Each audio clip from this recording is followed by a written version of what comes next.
Taste of the real world. I got battered on the North Shore. It gave me comfort when I always knew that. You were there for me next door. I lived it hard on the long road. I ran through every single zip code. I get lonely, but I always knew that. Your heart I could call home, and nothing could. Alright, what's up mga Kamat Learner? Isang magandang araw sa inyong lahat. Ito pa rin ang inyong abot kamay na mga teacher, si Sir Ash. And today ay magkakaroon tayo ng panibagong set of discussions. And this is the third part for our quarter 3 module discussions. Okay, so for today, we will be focusing for the grade 7 students. Alright, so mga grade 7 dyan, makinig kayo ng mabuti dahil i-discuss natin ang quarter 3 module 3 para sa inyo. Alright, para mas matuto kayo at ma-learn niyo ang mathematics in the easy way. Alright, so before we start, if you are still new to the channel, please click that subscribe button and notification bell para lagi kayong updated sa ating mga discussions. Alright, so let us start. Ano nga ba ang tungkol sa third module ng ating grade 7? Alright, so it is entitled Angles Formed by daming mga bata, no? Alright, it is entitled Angles Formed by Parallel Lines Cut by a Transversal. So, my dear math learners, napakadali ng topic na ito. I will teach you some techniques on how to get the measurement of angles from the parallel lines cut by a transversal line. Okay, so, let us start. So, first page ay ang cover page, of course, with the title on it. On the second page, or the people behind this module. So, disclaimer lamang po mga Kamat Learners na hindi pagmamayari ni Sir Ash ang mga dinidiscuss sa channel. Instead, nandito lamang po ang channel para tulungan ng ating mga math learners. Alright, okay.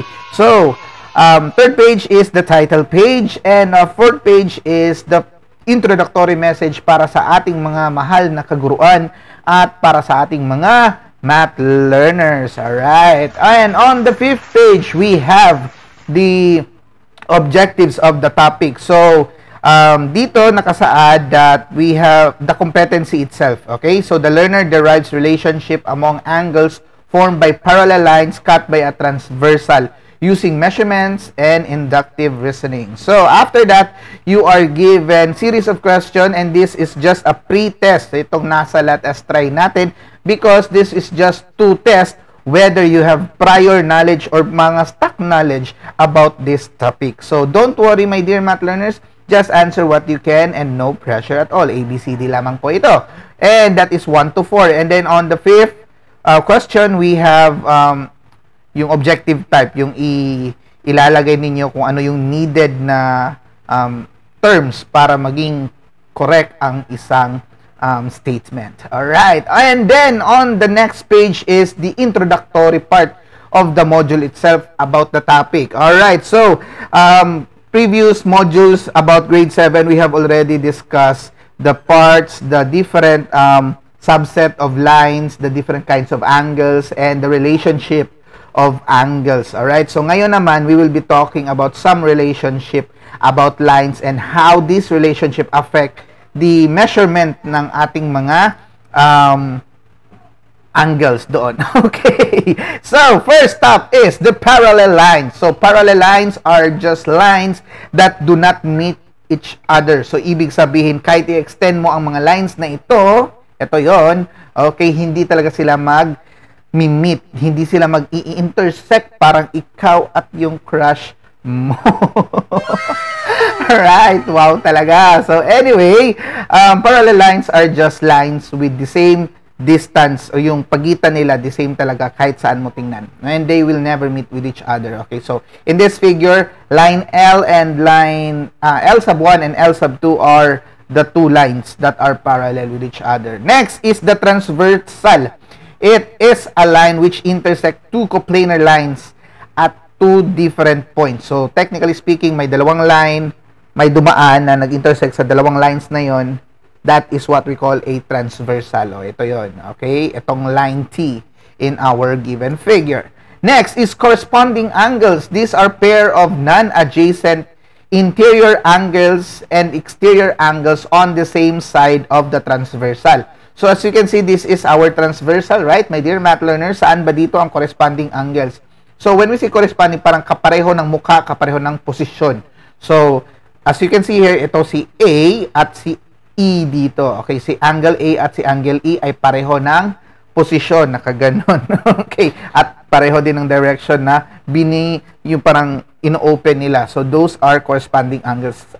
On other hand, we also have angle B here and angle F, another corresponding angles. We also have angle D and angle H, and we also have angle C and angle G. So those are pairs of corresponding angles. Okay, so the theorem about corresponding angles is that if two parallel lines are cut by a transversal, then its corresponding angles are congruent. So meaning pareho ng measurement. Easy, right?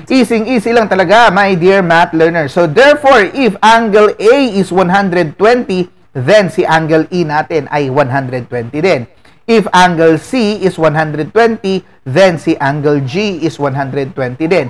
If angle B, angle B is 60, then si angle F ay 60 din. If si angle D ay 60, then si angle H is also 60. Easy, right?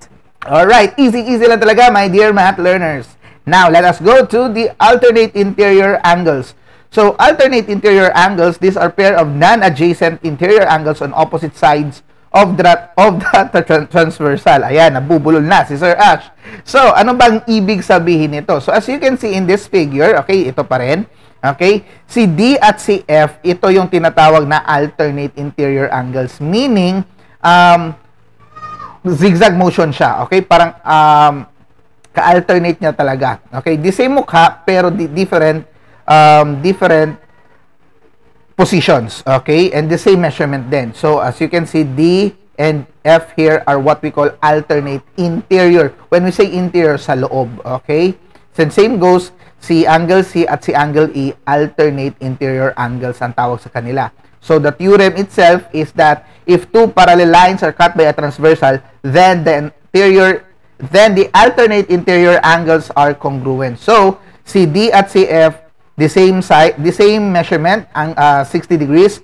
Si C at si E, the same measurement, 120 degrees. And that is what is being said in this part. Okay, so I hope klarong-klaro yan sa inyo, my dear math learners. Right? Okay, next is the alternate exterior angle. So, of course, kung ang alternate interior angles ay sa loob, ang alternate exterior angles naman ay nasa labas. So, ito yung mga nasa labas natin. Okay, ito sila. Si A, si B, si H, at si G. So, si alternate exterior angle dito ay si A at si G. Alright. Then, dito naman si B at si H. So, the same concept as what being discussed in the alternate interior angles, alternate exterior angles are also congruent if the parallel lines is cut by a transversal. Okay, so A and G, pareho sila 120 degrees. B at H, pareho silang 120 degrees. 60 degrees. Okay, kasi 60 ang given. Alright, so now let us go to, ayun nga, sabi ako, if two parallel lines cut by a transversal, the alternate exterior angles are congruent. Ayan, so same side interior angles. Ano naman to? Same side interior angles are angles on the same side of the transversal. So, therefore, my dear math learners, kung titingnan natin ang definition ng interior angles on the same side of the transversal, this is the transversal, right? Okay? So, the same side of that is, of course, when we say left side of the transversal, ito yon. But since we are talking about same side interior angles, so ito yon sila, si D at si E.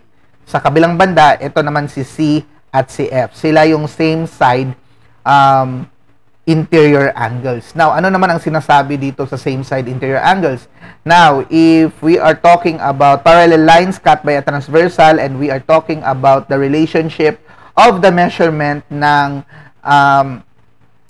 same side interior angles, then the measurement of the angles are supplementary. When we say supplementary, if you could still remember, when you add them, the total is 180 80 degrees. So therefore, ito si D at si E, sila yung same side interior angle. So therefore, if this is 60, ilan ang kailangan ni 60 para maging 180? So that is 120.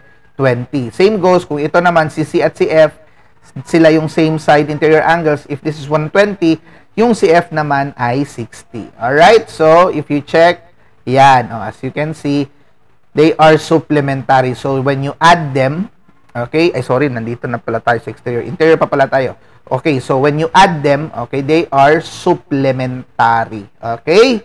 So, same goes, ganun lang, ima-minus mo lang sa 180 yung given, and then you will get the ka-supplement niya. Alright? So, let's go to the next term, that is same side exterior angles. Kapareho lang sila ng concept ng same side interior angles. Ang pagkakaiba nga lang ay nasa labas sa exterior angles.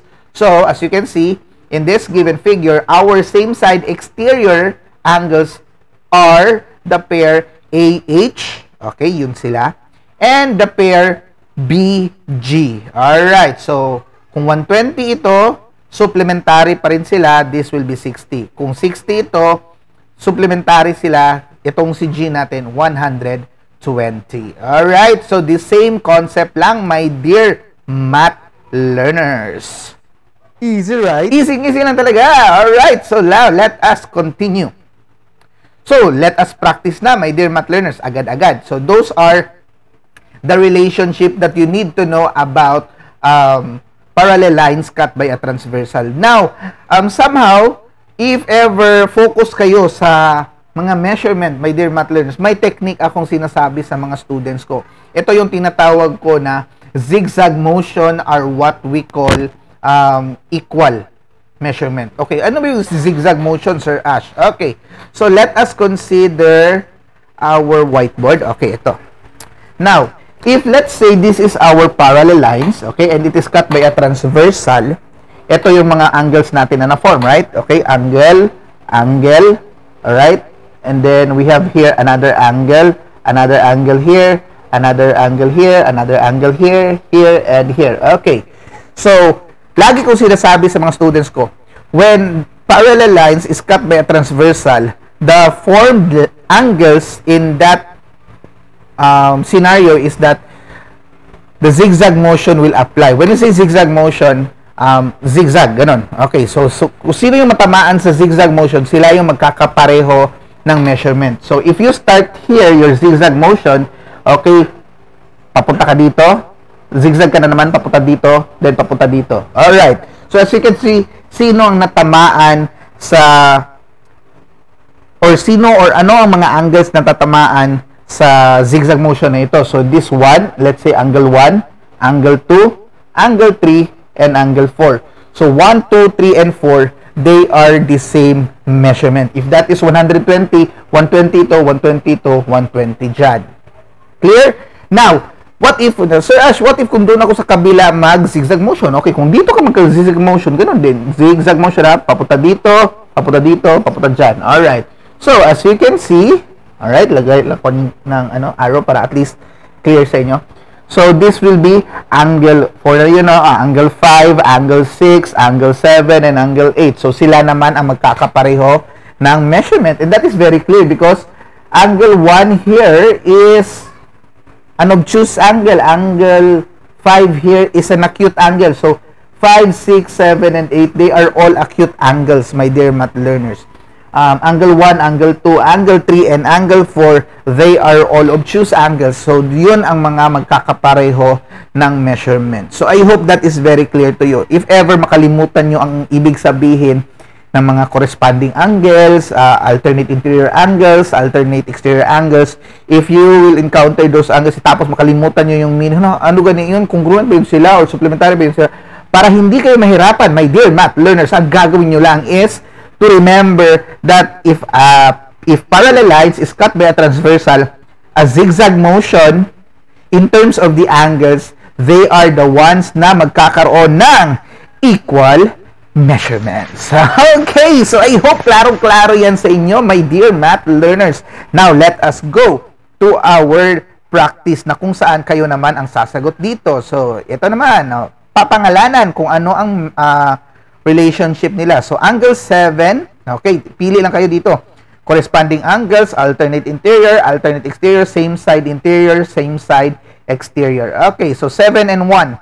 7 and 1, nasa labas. Okay, so of course, this is what we call exterior, right? Okay, so pili ka na lang kay alternate exterior or same side exterior. But this is not the same side. Kasi if this is one side, ang side niya at dito ang magkapareho. So, this is what we call alternate exterior. Alright, so napakadali. How about 2, 6? 2 and 6. O, pareho sila. Okay? Nasa labas, ang isa nasa loob. But they have the same position, the same direction. Those are what we call corresponding angles. 6, 4. Okay, 6, 4. Nasa loob silang dalawa. Alternate. Okay, alternate interior angles naman yan. 2 and 8. 2 and 8 nasa labas. Pero, pareho sila, exterior na yun sila, tama? Pero, alternate ang kanilang pagkakaposisyon. So, that is what we call alternate exterior angles. 3, 7. 3 and 7. Pareho silang position, okay? Pero, yung isa nasa labas, yung isa nasa loob. So, they are what we call corresponding angles. 4, 5. Okay, ito. Pareho sila nasa loob, pero hindi sila pareho ng mukha. Or hindi sila pareho ng position. So, therefore, that in the same side lang sila. So, that is what we call same side interior. 5, 3. 5 and 3. Okay, alternate, pero nasa loob, alternate interior. 8, 4. 8, 4. Okay, pareho ng posisyon, palabas. So, corresponding angle sila. 7, 2. 7 and 2. Parehong nasa labas, pero on the same side. So, same side exterior yan sila. 1, 5. Pareho ng posisyon, so corresponding angles. So, napakadali lang, my dear math learners. Now, let us go to true and false.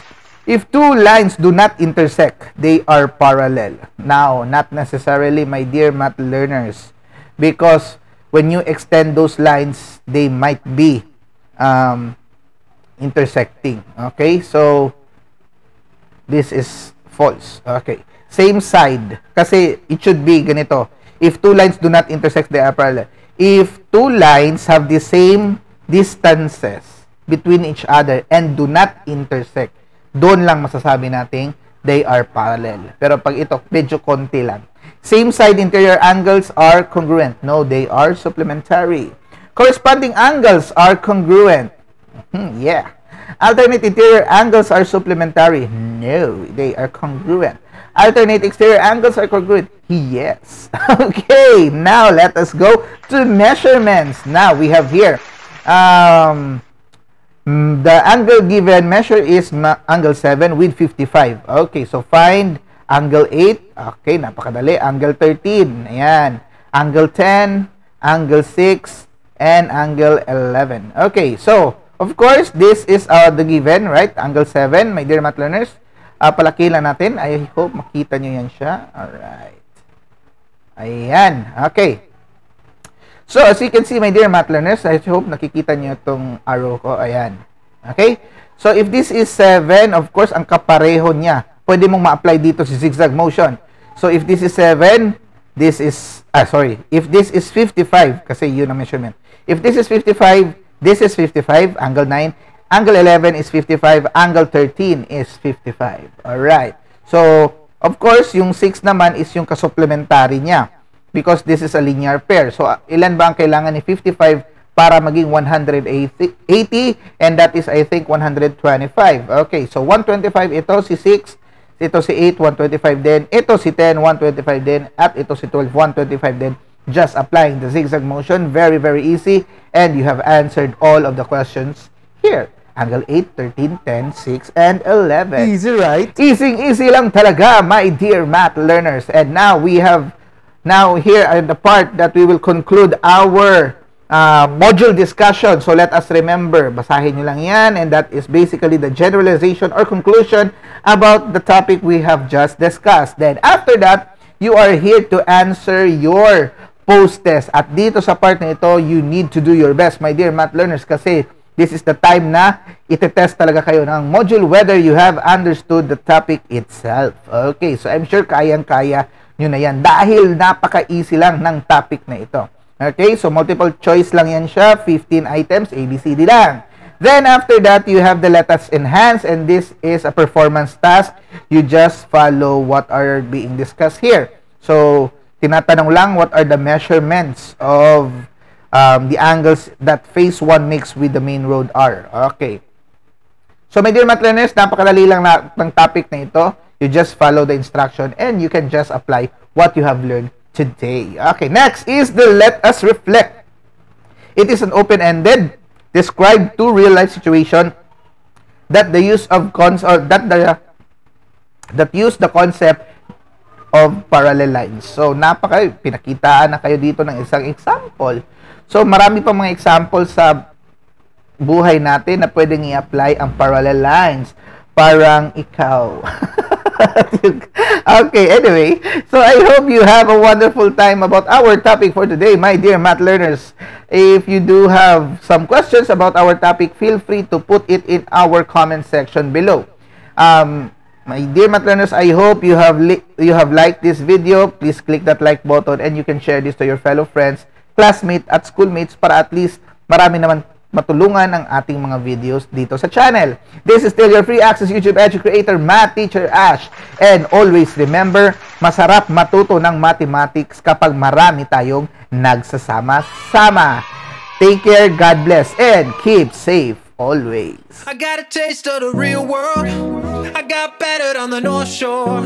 It gave me comfort when I always knew that. I always knew that you were there for me next door. I lived it hard on the long road. I ran through every single zip code. I get lonely, but I always knew that. I always knew that your heart I could call.